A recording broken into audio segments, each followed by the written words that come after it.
हमर प्यार के कैसन दुनिया में चल गया जे भूलल अपन प्यार के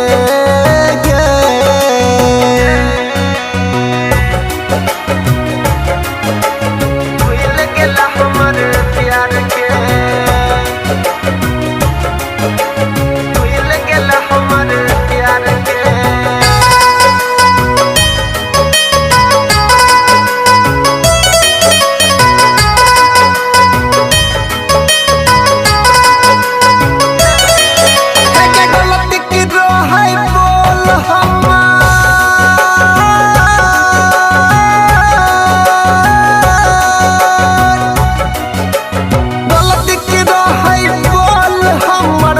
के लियोगे तोरे खुशी के खातिर जन हम हर तकलीफ उठलियोगे तोरे खुशी के खातिर जन हम हर तकलीफ उठलियोगे हमारा हंसत खेलत जिंदगी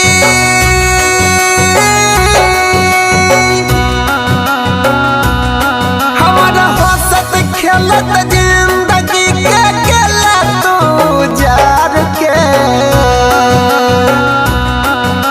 के कैसन दुनिया में चल गया जे भूल गेला हमर प्यार के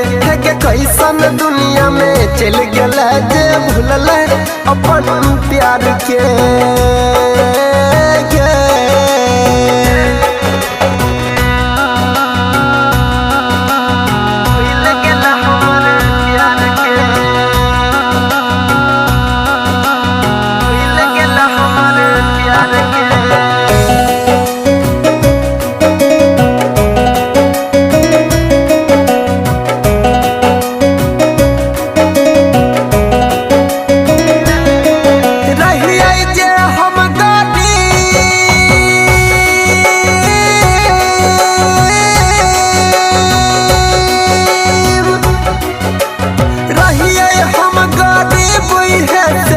साथ हमारा छोरा लागे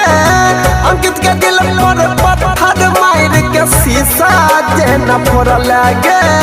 परवीन के दिल पर पत्थर मार के शीशा जे न फोड़ा लागे यादव अनिल कहै छौ तू ही छाया कर संसार गे यादव अनिल कहै छौ तू ही छाया कर संसार गे कैसन दुनिया में चल गया जे भूल गेला हमर प्यार के कैसन दुनिया में चल गया जे भूलल अपन प्यार के।